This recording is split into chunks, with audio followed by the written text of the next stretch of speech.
මේ right ඔයාලා මේ ඔයාලා මේ මට කියන්නකො මේ මට මෙන්න තියෙනවා දැන් ඝර්ෂණය වගේ එකක දැන් ගැටලු ගොඩාක් තියෙනවානේ ඒකේ මේ ටියුට් එකේ ගැටලු ගොඩාක් තියෙනවා එක වගේ ගැටලු ගොඩාක් සාකච්ඡා කරලා කියලා අපිට ඉසි මේකක් වෙන්නේ නැහැ ඉතින් ඒක නිසා මම මේ තීරණය කරා මේ වැදගත් ගැටලු ටිකක් අපි සාකච්ඡා කරමු මොකද එක වගේම ගැටලු සාකච්ඡා කරලා අපේ කාලය අපරාධයක් වෙනවා මොකද හේතු වෙලා මේම දෙයක් තියෙනවා මේ දැන් ඉස්කෝලේ පටන් ගන්නවා කියලා කිව්වට ඉස්කෝලේ පටන් ගන්නවා තමයි එන්නට මේ තමන්ගේ තියෙන தත්ත්වය අනුව දරුණු මේ රෝගී තත්ත්වයකින් මේ රෝගියාත්වය ලබන්නේ ඉතින් ඒක නිසා මේ ලබන සතියේ ඉස්කෝලේ මේ පටන්ගෙන වැඩ එක කරගෙන ගියොත් මම මාතලේ එන්න බොහෝ විට ඉඳී තියෙනවා ඒක ඔන්ලයින් ක්ලාස් එකක් කරන්න ඕනේ නෑ මේ එහෙම වුණොත් එහෙම මේ ඊළඟට අපිට තියෙනවා භ්‍රමණ චලිතය සහ වෘත්තාකාර චලිතය කොටස් ටික ඊට පස්සේ ද්‍රවස්ථිර විද්‍යාව ඒක තමයි යාන්ත්‍ර විද්‍යාව තියෙන්නේ. ඒතර මේ ටික මේ අපිට මේ ඉවර කරගන්න වැඩි කාලයක් අපිට ගන්නත් බෑ මොකද හේතුව තමයි දැන් අපි ඉදිරියෙන් හිටියට මේ කොරෝනාත් එක්ක මේ පොඩි හරි පසුබෑමක් තියෙනවා. ඉතින් ඒක නිසා අපි මේ පුළුවන් තරම් මේක ඉක්මන් කරගෙන යන්නත් ඕන. ඉතින් ඒක නිසා මේ අපි සාකච්ඡා කළ යුතු ගැටලු ටික සාකච්ඡා කරමු. ඔයාලට ප්‍රශ්නයක් තියෙනවා නම් පර්සනලි මට මේ මැසේජ් එකක් දාන්න මෙන්න මේ ගාන දෙයක් නැහැ කියලා. එහෙම වුණොත් එහෙම මේ මට පුළුවන් වෙලාවක මම මේක මේ සාකච්ඡා කරන්න බලනවා. මේ right. ඔයාලා කියන්නකෝ මට 2020 රචනාගත ගැටලු හදුවද එහෙම? 2020 රචනාගත ගැටලුව මම එදා කිව්වේ අර මේ ප්‍රශ්න පත්‍රයේ තිබ්බ ගැටලුව ඒ ප්‍රශ්න පත්‍රයේ තිබ්බ ගැටලුව හැදුවද? ඒක හදාගන්න පුළුවන්ද? ඉස්සල්ලාම මේක කියන්නකෝ මට දැන් මේ ළඟම විභාගයේ තිබ්බ ගැටලුව රචනාගත ගැටලුව හැදුවද? අර ඇන්ටි ලොකින් බ්‍රේක් සිස්ටම් එක ගැන තිබ්බේ ඒක හැදුවද?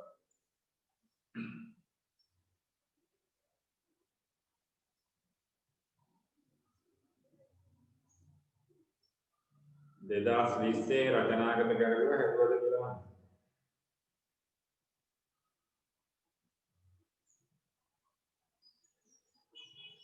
හදුවද නැද්ද? නිකන් කියන්නේ හදුවා නම් හදුවා කියන්නේ නැත්නම් නැහැ කියන්නේ භාගයක් කරන්න භාගයක් කරා මොකද්ද තියෙන ප්‍රශ්නය කියලා කියන්න බලන්න. 2020 භාගයයි right භාගයයි තමයි අන්තිම ප්‍රදර්ශන කරන්නේ. ඒක අන්තිම භාගය අනිත් මොකද කියන්නේ 2020 රචනාගත ගැටලුව. 2020 රචනාගත ගැටලුව මම සාකච්ඡා කරන්න ඕන නම් කරනවා. අපි ඒක ලොකු දෙයක් නෑ. එන්නට මේ අපි දැනගත යුතු කාරණා ටිකක් තියෙනවානේ. අනිත් දෙන්න මොකද කියන්නේ 2020 රචනාගත ගැටලුව අනිත් සාකච්ඡා කරාද? මොකද වෙනන්නේ? හදුවාද භාගයක්වත් හදුවාද පුළුවන් ප්‍රමාණයක් හදුවාද මොකද වෙන්නේ? හදුවේ නැහැ කියලා කියනවා.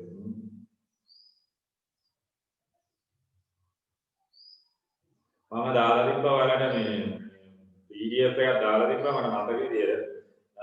ඊට අමතරව මම දාලා තිබ්බා මේ ළඟදී දාලා තිබ්බා ඔයාලට මේ වෙනම ගැටලුව විතරක් දාලා තිබ්බා. හරි බලමු. මේක මේ මම මේක සාකච්ඡා කරන්න ප්‍රධාන හේතුව තමයි මේක ලොකු දෙයක් නෑ. මේක මේ පළවෙනි කොටස් දෙක නම් ඇති දෙයක් නෑ. පළවෙනි කොටස් දෙකේ අහන්නේ ඔයාලා ගාව ගැටලුව තිබ්බා වුණා මම මේ ගැටලුව මේ දැන් නම් ඔයාලා ගාව සමහරට පොඩ් එකේ විදියට තියෙනවා බලන්න. පහ කියන පස්වෙනි ප්‍රශ්නේ තමයි අත්‍තරම යාන්ත්‍ර විද්‍යාවට හැමදාම විභාගයට තියෙන එක සම්ප්‍රදායික යාන්ත්‍ර විද්‍යාවේ පළවෙනි ගැටලුව තමයි හැමදාම භෞතික විද්‍යාව රචනාගත ප්‍රශ්නපත්‍රය ගන්නවා. පළවෙනි ප්‍රශ්නපත්‍රය අනිවාර්යයෙන් පළවෙනි ගැටලුව එක යාන්ත්‍ර විද්‍යාව සම්බන්ධ ගැටලුව. දෙවෙනි ගැටලුව දෝල තරංගෝ ආලෝකයේ ඒ වගේ සිස්ටම් එකකට යන්නේ මේ භෞතික විද්‍යාව පේපර් එකේ එහෙම වෙනස් වෙන්නේ නැහැ. මේ අනිත් පේපර් එකට වගේ. ඉතින් ඒක නිසා මේ වෙනස් වෙන්නේ නැහැ කියලා කියන්නේ ගැටලුව වෙනස් වෙනවා. මේ සාම්ප්‍රදායිකව අහන ප්‍රශ්න ඒ අහන විදියම තමයි ගොඩක් වෙලාවට ඇහෙන්නේ. මේ භෞතික විද්‍යාව කියලා කියන්නේ මේ පෞරාණික දෙයක් මේ ලොකු මේ කාලයක් කරන් මේ ඊට කාලයකට කලින් සාකච්ඡා කරපු දේවල් නෙවෙයි. මේක මේ පළවෙනි දෙක නම් ගැටලුවක් නැහැ. ස්කන්ධ එමු ඒකාකාර බුද්ධිය ආරම්භයේදී රාජිරස් කාලයක් මත නිශ්චලව තියෙනවා. පසුව ශුන්‍යයේ ක්‍රමයෙන් වැඩි කරන ළමන තිරස් P බලය බුද්ධිය මත එදුරු ලැබෙනවා. ඝර්ෂණ බලය F ලෙස දරගන්න. ඉහත අවස්ථාව සඳහා කුට්ටියේ නිදාස් වස්තු බල රූප සටහනද බලන්න සමාන කරන්න කියලා කියන්නේ. ඒක නම් මහ ලොකු දෙයක් නෙමෙයි. මේකේ රළු පෘෂ්ඨයක් නම් තියෙන්නේ. මේ රළු පෘෂ්ඨයේ මත දේවා කියනවා මෙයාගේ ස්කන්ධය. එතකොට මෙයාගේ ස්කන්ධයෙන් කියලා තියෙනවා. ඊළඟට මෙයාගේ P බලයක් කුණ්ඩේ සිට වැඩි කරගෙන යන P බලයක් යෙදෙනවා. එතකොට මෙයාගේ තිරස් බලයක් යෙදෙනවා. මෙයාගේ තිරස් බලයක් ලබු කරන්න පුළුවන් B කියලා. මෙයාගේ ඝර්ෂණ බලය අපි ලබු කරන්න කියලා කියනවා. ඝර්ෂණ බලය ඒ කියන්නේ මෙයා මේ පැත්තට ධර්මය වෙනවා නම් චෛත්‍යයට සුදු දියාව නම් ඝර්ෂණ බලය. ඊළඟට මෙයාගේ නිදාස් වස්තු බල උපසකාන් තව ඉන්ද්‍රිය කියනවා මොකක්ද? අභිලම්භ ප්‍රතික්‍රියාව දා බල. අභිලම්භ ප්‍රතික්‍රියාව පුස්තේ අභිලම්භ ප්‍රතික්‍රියාව ඊළඟට MD කියලා අපිට ගන්න පුළුවන්. ඔය ටික තමයි පළවෙනි රූප සටහනේ පළවෙනි මහාදී ප්‍රශ්නේ. ඊළඟට ආරම්භයේ සිට ආරම්භක අවස්ථාවේ සිට කුට්ටිය ත්වරණයෙන් ගමන් කරන අවස්ථාව දක්වා ඊට දීප X ප්‍රස්ථාරයේ දරදා ගන්නක් නැද සීමාකාරී ඝර්ෂණ බලය ගතික ඝර්ෂණ බලය ප්‍රස්ථාරය ලබු කරන්න කියලා කියන්නේ. එතකොට මේකේ පළවෙනි කොටසට මේක දෙවෙනි කොටසට අපි සාමාන්‍යයෙන් අපි සිද්ධාන්ත පන්ති කතා කරන F කයි දිගේ මේ ප්‍රස්ථාරය. F කියන්නේ ඝර්ෂණ බලය. මේක මම ගිය සතියේ කතා කරා. යෝජිත බලය P යෝජිත බලය P. ඉතින් මෙයාගේ ස්ථිතික අවස්ථාව වැඩි වෙගෙන ගිහින් උපරිම අවස්ථාවට එනවා සීමාකාරී අවස්ථාව. සීමාකාරී අවස්ථාවෙන් පස්සේ මෙයා ඒකාකාරව ගතික අවස්ථාවට යනවා. ඒතර ඔය ටික තමයි දෙන්න ඕනේ. එතකොට සීමාකාරී ඝර්ෂණ බලය මෙතන තියෙනවා. එතකොට මේක FL මෙතන එයා දීලා තියෙන ලකුණේ ගතික ඝර්ෂණ බලය D කියලා ගන්න තියෙනවා. ඔය ටික තමයි දෙන්න ඕනේ. ඒතර දෙවෙනි කොටස එන්නේ ඉවරයි. ඊළඟට ප්‍රස්ථාරය ලබු කරන්න කියලා කියන්නේ සීමාකාරී ඝර්ෂණ සම්බන්ධයේ mu L ගතික ඝර්ෂණ සම්බන්ධයේ MD සඳහා ප්‍රකාශන ගන්නිය. ඒතර සීමාකාරී සමතුලිතතාවය දරගමු. සීමාකාරී සමතුලිතතාවය.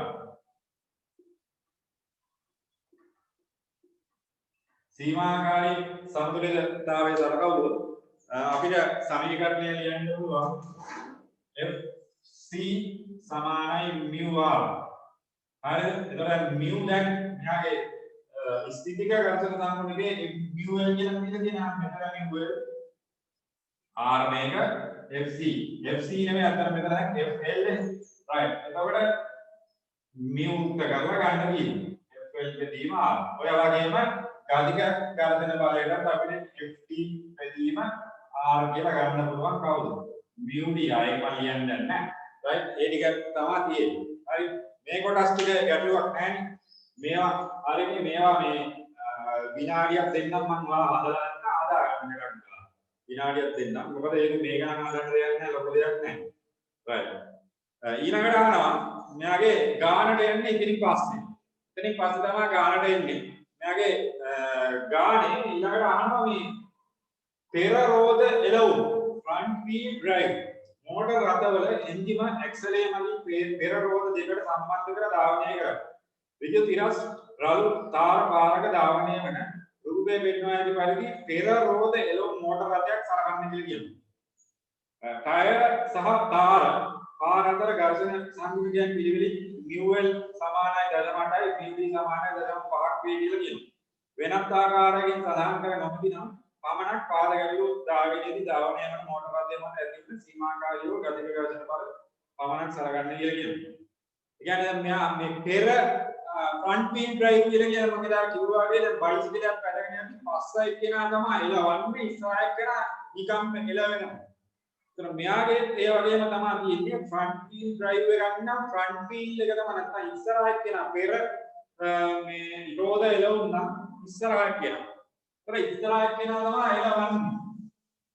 එතකොට එයාගේ මම අර කිව්වා වගේ එලවන රෝදේ ආහාරකේ තාර මොකක් හරි මඩ රෝදෝක නැත්නම් මඩ තියෙන තැනක එල්ල තියෙනවා නම් එලවන රෝදේ මම මෙතන මේ කියනන්දෝ එලවෙන රෝදේ දෙන්නන්දෝ අර ආයෙත් අද කතා කරනකොට මොකක් හරි ගැටලුවක් වෙන්නේ. අපි බලමු පොඩ්ඩක්.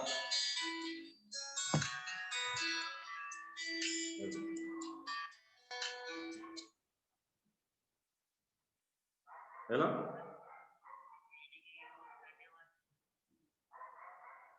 meeting එකේ password එක පොඩ ඉන්න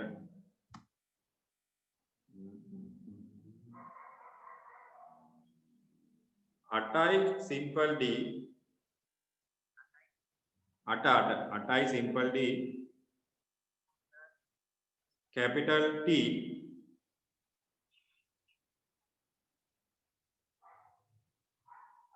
හරිද capital D OM ද බිඳුවයින් ද දන්නේ නැහැ කොහොමද OM ගහ බලන්න නැත්නම් බිඳුවෙන් ගහන්න ඔව් හරි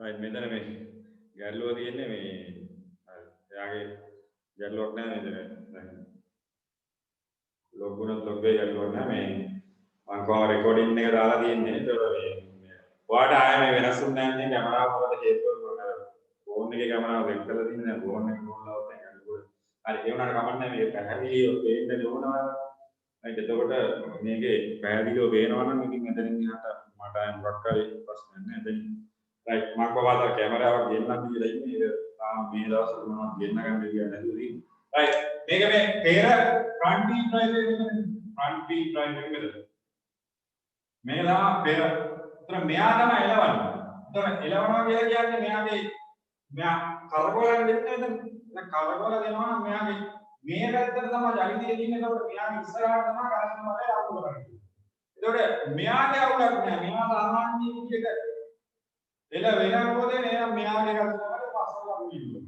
ඔය ටික තමයි මේක එළවුම්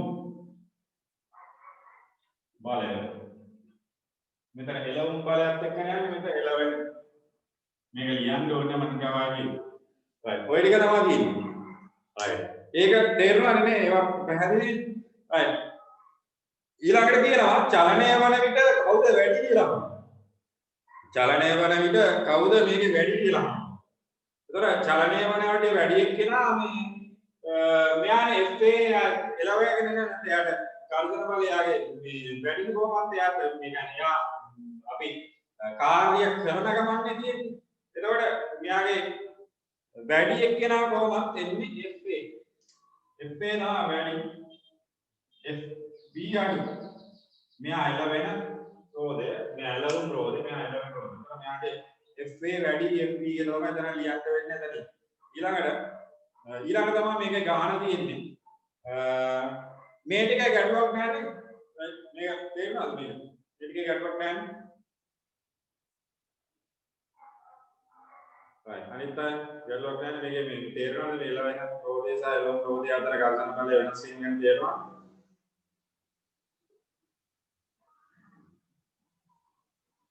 right ඊළඟ මේ ඊළඟ මෙතන මේකත් හරි ඊළඟට අහනවා මේ ඔයාලගේ ගාන right ගාන මොකක්ද තියෙන්නේ මේ ගාන ළමයි අත්‍තරම ලේසියෙන් තමයි ආයෙත් කතා කරනවා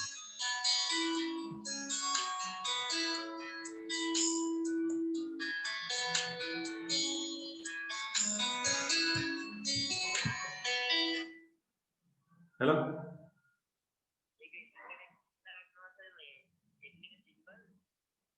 mama message එකක් දාන්නම් කෑ එතකොට ලේසියි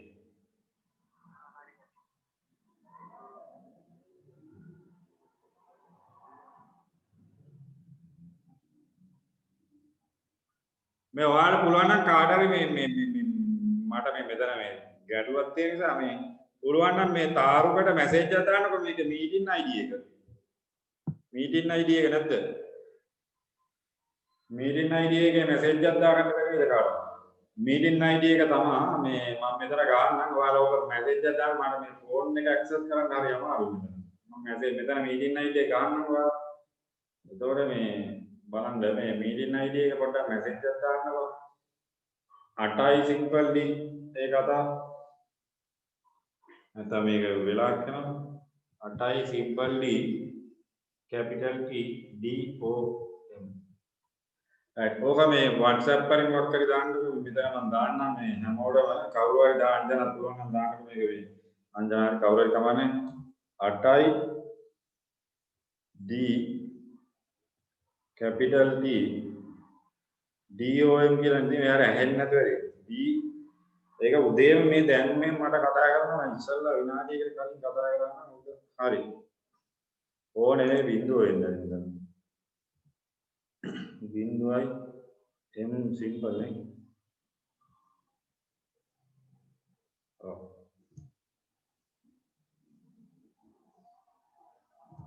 right මේ ඔය දාපු මේ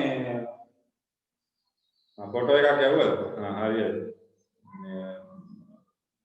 ෂේප් වෙන මේ එතන බලමුකෝ ඇඩ් එක නැත්තම් ඔකත් පොඩ්ඩක් මේ කරලා බලන්න මේ කමන්න නැහැ ඉතින් දැන් එයාගේ මේ පොඩි පොඩි පක්කලේ කොහොම හරි උත්සාහ කරනවා නම් එතකන් රෙකෝඩින් දාන්න රයිට් මෙතන මේ ගානට අපි එනවා මේ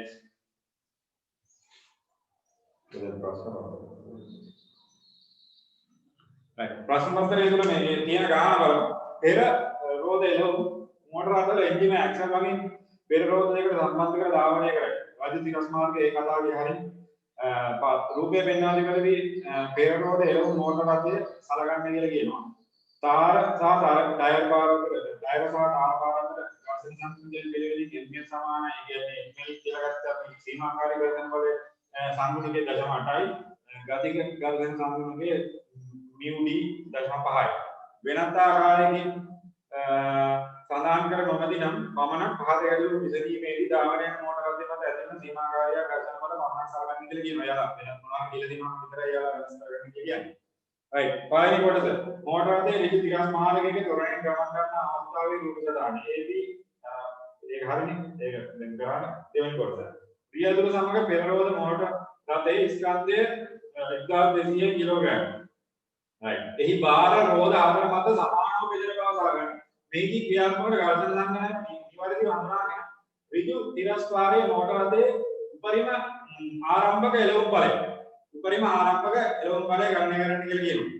ඒතර දැන් මෙයාගේ මේ රෝධ හතරක් තියෙනවා. මෙයා අපිට හන්දොත් ඕමනේ මෙයාගේ වෙනවා තියෙනවා මෙතන තියෙන රෝධයක් මෙතනක් තියෙනවා මෙතනක් තියෙනවා. මම මෙයා පැත්ත දෙක එක මේවා දිනා right ඕමදී right මෙයාගේ ස්කන්ධය කියලා තියෙනවා 1200 ස්කන්ධය 1200 කිලෝග්‍රෑම්. එතකොට තව මෙයාගේ ලකුණු වෙන්න ඕන සංගතික ටික දන්නවා. ස්පාර්ශ ප්‍රතික්‍රියා අතර ලකුණු තමයි මේක හතරේ එකක් ලකුණු කරන්න ගැටලුවක් නැහැ. හැබැයි මේවා ලකුණු කරන්න බෑ. මේකේ හතරටම සමානුපාතික වෙන්න එකක් ලකුණු කරන්න පුළුවන් කවුරුත් නැහැ. මම මේ ලකුණු කරේ මම මේක වැරදිද. මේ ලකුණු කරා කියලා වල විභාග වැරදිලා නැහැ. ඒක ඉතින් මේක මේ හතරෙන් එකක් ලකුණු ගන්නවා හතර හතරක් තමයි තියෙන්නේ. right. එතකොට මෙයාගේ බාර 10000යි කියලා ගන්න right. ඊළඟට මෙයාගේ ඝර්ෂණ බලය ඊළඟට මෙයා කියනවා මේ මෙයාගේ එළවුම් බලයකොත් දෙදෙනවා. ඝර්ෂණ සංකුලකයේ නිවැරදිව ඍජුතිරස් මාර්ගයේ රටේ උපරිම ආරම්භක එළවුම් බලය. උපරිම ආරම්භක එළවුම් බලය කියනවා මෙයාගේ අනිවාර්යෙන් සීමාකාරී සමතුලිතතාවයේදී සීමාකාරී සමතුලිතතාවයේදී සීමාකාරී සමතුලිතතාවයේ තියෙනවා කියලා කියන්නේ අනිවාර්යෙන්ම මෙතන සීමාකාරී ඝර්ෂණ බලය මෙතන FC ලකුණු කරා FC කියන FL එනේ right FL නැත්නම් FC ලකුණු කරා right ඔය ටික තමයි අත ලකුණු වෙන්නේ. ඊළඟට මෙයාගේ එළවුම් බලය මම කැපිටල් F කියලා ගන්නවා. එළවුම් බලය කැපිටල් F මෙතන right ඊළඟ මෙයාලගේ අහනවා මොකක්ද දාන්නේ එළවුම් බලය නිවැරදි අහනවා එළවුම් බලය ගන්න කරන්න කියලා කියන්නේ.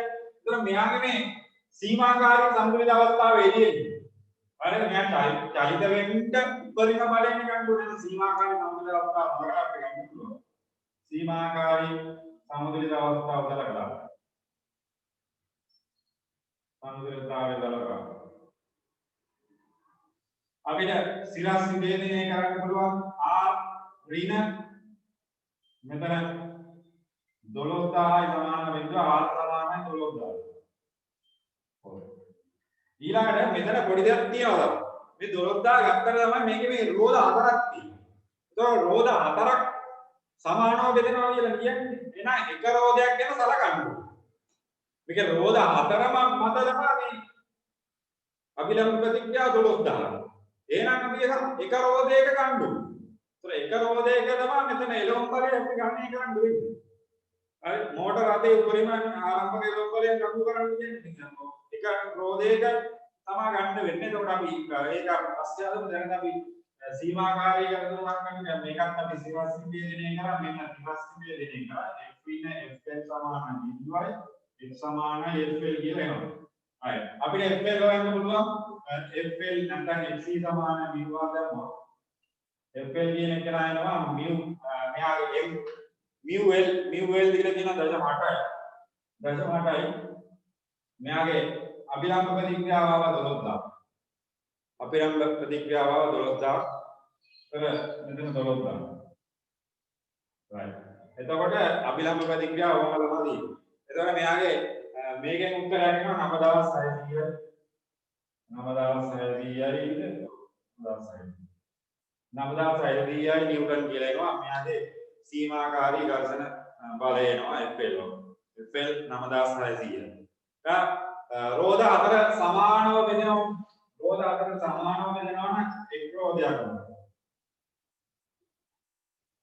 රෝධයක් මත ඝර්ෂණ බලය අපිට ගන්න පුළුවන් 9600 කියන හතරෙන් බෙදලා ගන්න. ඔව්. හතර දෙකයි 14000යි 2600යි. එතකොට එක් රෝධයක් මත ඝර්ෂණ බලය එළවුම් බලයෙන් මෙතන සමාන නම් වේද? එළවුම් බලය 2600යි නිව්ටන්. ඒක පැහැදිලිද? මේක තේරෙනවද දැන් මෙතන? මෙයාගේ එළවුම් බලය ලකුණු කරා ඝර්ෂණ බලය ලකුණු සීමාකාරී සම්පූර්ණතාවය අවස්ථාව බලාගෙන මේ විභේදනය කරලා මේ ටික මෙතනින් ගන්න මේක නැසම් මේ ටික පැහැදිලි කරමු මේක හරිද දැන් වැඩි මේ තේරෙනවද පළවෙනි කොටස හරි මෙතන සීමාකාරී අවස්ථාව ලකුණු කරලා සම්බුද්ධ දෙලා ගන්න කී තේරෙනවද මේ ගැටලුවක් නැද්ද මේකේ right okay මහලුකු දෙයක් නැහැ මේකේ ඒතොර මේ එක්රෝදයක් වල එළවුම් බලය අපිට 2600 නිව්ටන් කියලා ගන්න පුළුවන් හරි එතකොට අපිට ඕනනම් මේ ඇත්තටම මෙතන එක්රෝධයක් මත කියලා ගන්න පුළුවන් එක්රෝධයක් නෙමෙයි ඇත්තටම මෙතන. එක්රෝධයක් කියලා ගන්න ඔයාලා විභාගෙදී ළමයි මේක මේ ලකුණු දීලා තියෙන ආකාරය මම කියන්නේ මෙතන ඇත්තටම පොඩි ගැටලුවක් තියෙනවා. මොකද තමයි හේතුව. දැන් මේක මේ හතරෙන් බෙදන්න නැතුව උත්තරේ ලකුණු දීලා තියෙනවා. හැබැයි මෙහෙම දෙයක් තියෙනවා. මේක ඇත්තටම හරිම උත්තරේ 2600 වැඩි කිරීම දෙක. මොකද වැඩි කිරීම දෙක වෙන්නේ වැඩි කිරීම දෙක වෙන්නේ ඇත්තටම මේ 2600වත් දෙන්නේ ඉස්සර පෙර එළවුම් බල දෙකක් තියෙනවනේ මොකක්ද? ෆ්‍රන්ට් වීල් ඩ්‍රයිව් මෙයාගේ රෝද දෙකක් තියෙනවා. එහෙනම් ඇත්තටම එළවුම් බල එක රෝදයක් මතන රෝද දෙකම පාවිච්චි කරනවා. රෝද දෙක මත එළවුම් බල. මේ හරිම උත්තරය ඇවිල්ලා 4000කට. හරිම උත්තරය 4000කට ගියේ ඉන්නේ. ඒක පැහැදිලිව තේරෙන්න ඕන. මොකද හේතුව එක මෙතන මේ එළවුම් බලය කියලා කියන්නේ එක රෝදයක් මත නෙමෙයි එළවුම් බලය කියන්නේ. මේ න්‍යාගේ රෝදය මත න්‍යාගේ රෝද දෙකක් මත මේක දිගාරින් ප්‍රතිආරයන්නේ 4000කට කියයි කියන්නේ. ඒක ඔයාලා මේ විභාගයේදී මේ සියලුම කාරණාවල ලකුණු දීලා තිබ්බා. මාගේ මේ ස්කීම් එක මම බලලා මේ කතා කරන්නේ සියලුම ගානන් වල ලකුණු දීලා තිබ්බා. මෙතන මේකේ 4000කට ගියකින් තව ලකුණක් වැඩි කරලා දෙන්න මොකද මේ ළමයා තේරුම් ගන්න ඉඳලා එතනින් වැඩේ කරගන්න වෙනවා. හරි ඊළඟට මෝටර රථයේ විද්‍යුත් ඉරස්පාරයේ 72 km විදිහක ඒකාකාර වලින් ගමන් කරන අයට චලිතයට එරෙහිව මුළු ප්‍රතිරෝධී බලය 520යි නම් එම ප්‍රවේගයේදී මෝටර රථයේ ජවයා ක්ෂමතාව මේවන මාර්ගයක් නෙවෙයි. මේක ගෙලින්ම ප්‍රකාශන බලය සමානයි රෝදේ මේ මාර්ග ප්‍රතිරෝධය. ඒතර ප්‍රකාශන බලය සමානයි මාර්ග ප්‍රතිරෝධය. ඊළඟ B සමානයි FP ගෙලින්ම ගන්න තියෙනවා. ප්‍රකාශන බලය සමානයි මාර්ග ප්‍රතිරෝධය. මේක මම කියලා දෙලා ප්‍රකාශන බලය සමානයි මාර්ග ප්‍රතිරෝධය කියලා දෙලා තියෙනවා. ඒතර මේකේ ලොකු දෙයක් නැහැ. මේකේ ප්‍රතිරෝධී බලය කියලා දෙනවා 520යි. එම ප්‍රවේගයේදී මෝටර රථයේ ඒකාකාර ප්‍රවේගයකින් චලනය වෙනවා නම් ප්‍රකාශන බලය සමානයි කාටද මාර්ග ප්‍රතිරෝධය. ඒක මාර්ග ප්‍රතිරෝධය කෙලින් වැඩි කරලා ගන්නවා තමයි. එතන මෙයා 520යි ප්‍රවේගය කියලා තියෙන්නේ 72යි ගේම් වෙන්නේ. එහෙනම් මෙයා 18යි වැඩි කරලා දාලා එතන උත්තරය ගන්න පුළුවන්. හරිද? 18ක් මෙතන 1.4යි. අතරපා 20යි දෙකයි. ඒතර දෙකෙන් වැඩි වුණා. 520 දෙකක්. ඒතර 520 දෙකක්. ඒතර මෙතන එනවා 2400යි. අන්ත දෙකයි 10යි. 10යි 20යි. එතකොට 10යි 800 නේ. 10යි 400යි ඕක. 10යි 400යි ඕක. ඒ කියන්නේ 10400ක ශ්‍රමතාවයක් දැන් වෙනවා. right මේ ටික පැහැදිලිද එතකොට දැන් මෙතන ආගම විව සමානයි ප්‍රකාශන බලය කියන එකෙන් අපිට ගන්න පුළුවන් කියලා ඒක තේරෙනවා. right මේක පැහැදිලිද? මාර්ග ප්‍රතිරෝධය ගත්තේ එතන ගැටලුවක් නැද්ද? එතකොට මේකේ ඒකාකාර ප්‍රවේගකින් චලනයේදී ප්‍රකාශන බලයේ මාර්ග ප්‍රතිරෝධය සමානයි කියලා ලියුවොත් ඔයාලට වඩාත් සාර්ථක උත්තරයක් ගන්න පුළුවන්. ඕවා අපි කලින් කරලා තියෙනවා. ඔයාලටත් කලින් කරලා තියෙනවා මේක. මොකද මේ ඔයාලගේ මේ ප්‍රකාශන බලයේ කියන સિદ્ધාන්තේ මම මාර්ග ප්‍රතිරෝධයත් එක්ක වෙනම ගණන් දෙක තුනක් සාකච්ඡා කරා. ඒකෙදි මම විභාගයට කලින් විභාගයට ගිය මේ ළමයින්ට ඒක එහෙම කියලා දෙනවා. මේකේ ඔයාලා 500 ගණන් වල ගැටලුවදී තමයි සමානුපාතික ගැටලුව ඕන තරම් තියෙනවා. මේ වගේ ගැටලුවක් ඇත්තටම ළමයින්ට සම්පූර්ණ ලක්ෂණ ගන්න පුළුවන් ගැටලුවක් කියලා තමයි මම නම් සලකන්නේ. හේතුව තමයි මේ ලොකු සිද්ධාන්ත දැනුමක් අවශ්‍ය වෙන්නේ නැහැ. ගැඹුරු සිද්ධාන්ත දැනුමක් අවශ්‍ය වෙන්නේ නැහැ. right. ඔය ටික තමයි මුල් කොටසේදී අපි සාකච්ඡා කරන්නේ. ඊළඟට අහනවා ඊළඟට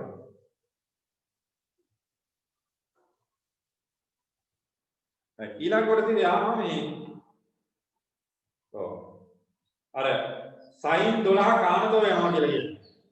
පසුව මෝටර රථයේ තිරසට 12යි අංශක වූ ආනත නැග්මක් සහිත මාර්ගයක ඉහත V3 ජවයෙන්ම ඉහළට ගමන් කරයි. මෙහිදී චලිතයට විරුද්ධව මුළු ප්‍රතිරෝධී බල 200යි නම් රථයේ ඉහළට ගමන් කරන උපරිම ප්‍රවේගය ගන්න යනවා. මේකත් ඉතින් ළමයි ලොකු දෙයක් නෙවෙයි. මේකත් හදන්න පුළුවන්. මේක අංශක 12ක ආනත තැනක යනවා. අංශක 12ක ආනත තැනක යනවා. right අංශක 12ක ආනත තැනක යනවා. ඒතර අංශක 12ක ආනත තැනක ගිය ගමන් අනිවාර්යයෙන්ම මේකේ මේ ඔයාලට විනාඩි 10ක් ගන්නක් ගන්න මතක් වෙයිනේ. ඒක ලොක් කරගන්න එපා. තව විනාඩි 9ක් ගන්න තියෙන. දැන් ඊහාට කස්ම ගමන් ආයෙ ඕකෙන් මෙන්න පිළිවෙලක්. right මෙතන අපි බලමු මෙතන මොනවද කියන්නේ කියලා. මෙයා ආනත වෙච්ච ගමන් අපි දන්නවා මෙයාගේ කිසිම කේස් එකක් නැහැ මේකේ. දැන් 1200යි කිලෝග්‍රෑම් නම් මෙයාගේ අභිලම්බ ප්‍රතික්‍රියාව අපිට ලබු කරන්න පුළුවන් මෙයාගේ සංරචන දෙකකට ලබු කරන්න. බර 12000 නිව්ටන් මේ සංරචනයේ මෙතන 12යි නම් මෙතන 12යි මෙතන 12යි. එතකොට 12යි නම් මේ පැත්තේ සංරචනයේ 12000යි කොසල්පා මේ පැත්තේ සංරචනයේ 12000යි sin alpha. සංරචන දෙකට විභේදනය කරනවා. 12000යි කොසල්පා මේ පැත්තේ සංරචනයේ 12000යි sin alpha. ඊළඟට මෙයාලා දීලා තියෙන දක්ෂණය මොනවද? ඔව්. මා මුළු ප්‍රතිරෝධය දැන් මෙයා මේ උඩටනේ යන්නේ. එහෙනම් එළවුම් බලය උඩට දී. මෙයා උඩට දී එළවුම් බලය. මෙතන ගත්තා. right. ඊළඟට චලිතයට මුළු ප්‍රතිරෝධී බලය දීලා තියෙනවා 200යි නිව්ටන්. right. මුළු ප්‍රතිරෝධී බලය 200යි නිව්ටන්. මේකෙන් තමයි මේ වගේ ගණන් මම කරලා නැහැ කියලා කියන්නේ. මේ වගේ ගණන් මම කරලා නැහැ කියලා කියන්නේ. මෙතන ඇත්තටම ගතික අවස්ථාවනේ යනවා මෙයා යනවානේ. මෙයා යන්නේ කීයකින්ද? ඔව්. ඒ ප්‍රවේගයෙන් අපි හොයන්න කියලා කියන මොකක් හරි ප්‍රවේගයකින් යනවා මේ. D ප්‍රවේගයක් ගන්න මෙයා ඔක්කොම ලකුණු ගන්න ඕනේ නැහැ. මෙයා ගතික අවස්ථාවේ ගතික සම්පූර්ණතාව ගන්න. ගතික සම්පූර්ණතාව ගන්න. ගතික සම්පූර්ණතාව දාලා මෙයාගේ අපිට F හොයන්න ඕනේ. F එවන්නේ ඔව්.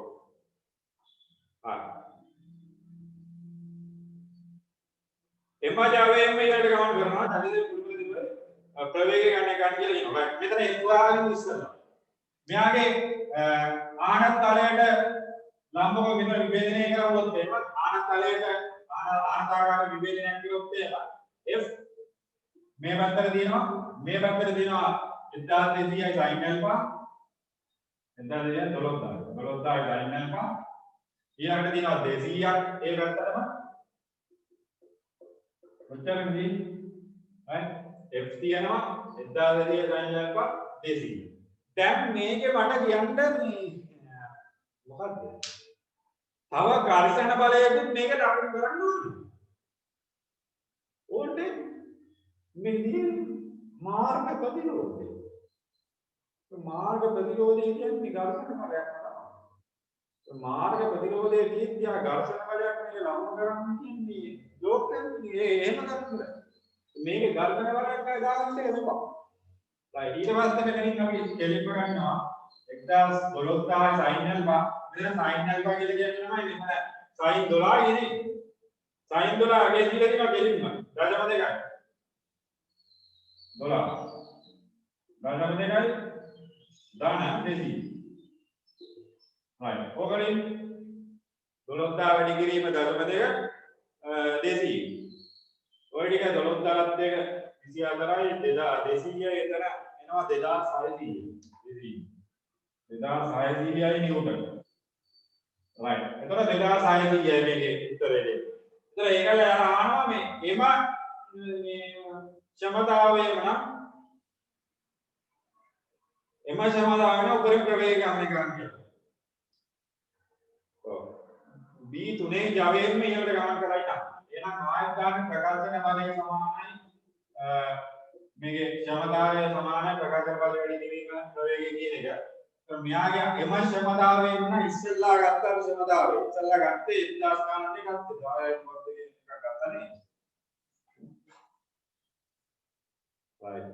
ඒකේ 10යි 400යි ඉන්නේ. 10යි 400යි. 10යි 400යි ගොඩට ගන්න ගත්තේ එතන මෙයාගේ 2600යි.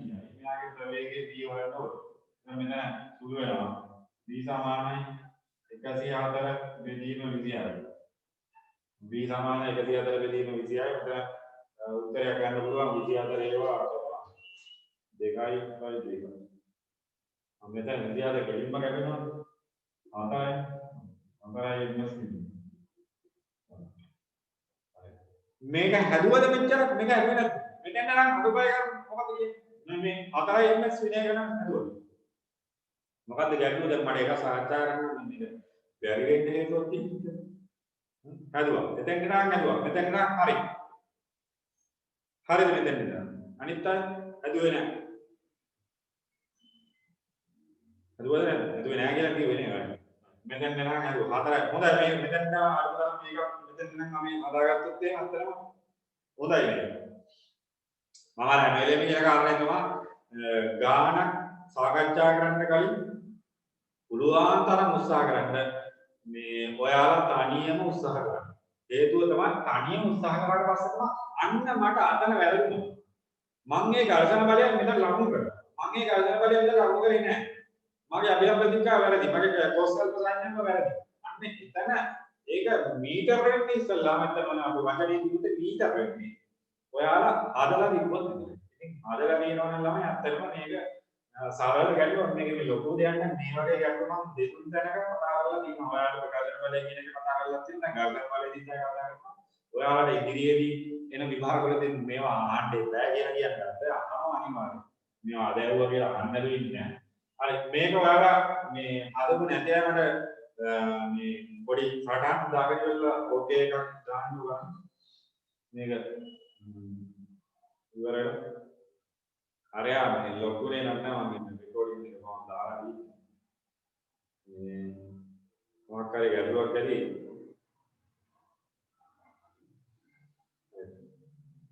මේක සාකච්ඡා කරලා උතනින් එන 4යි මෙතනින් එනවා ඊළඟ කොටස මම කියාගෙන නැත්නම් පහේ එක කොටස මෝටර රථේ නැවත හරි හරිනම් කියන්නේ මේක මේ මකර වෙලා අපි ඉලුගා ගානේ කරලා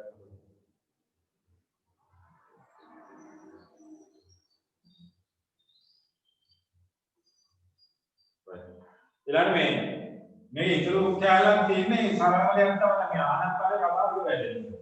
ආනන්දකාලේ කියන ආනන්දම්. ඊළඟ මේකේ ඊළඟ කොටස. පහේ එක.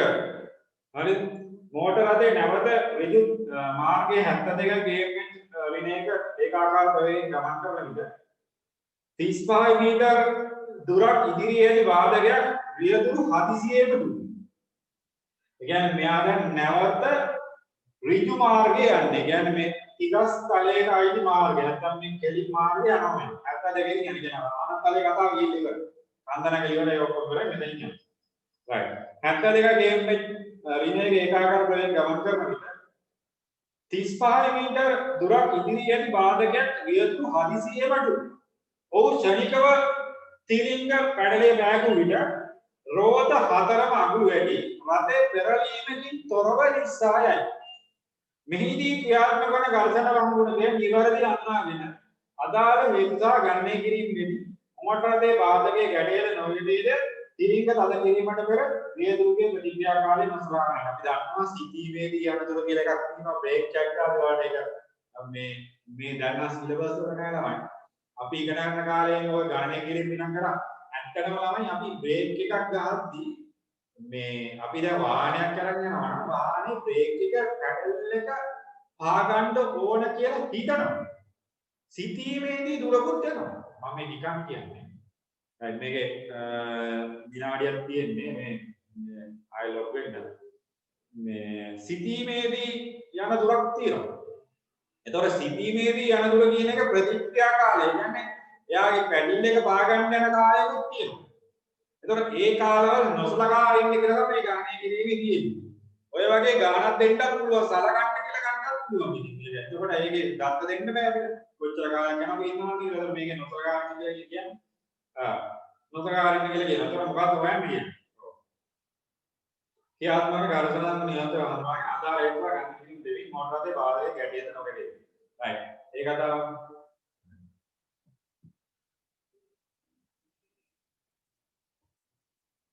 right. අරයා මේ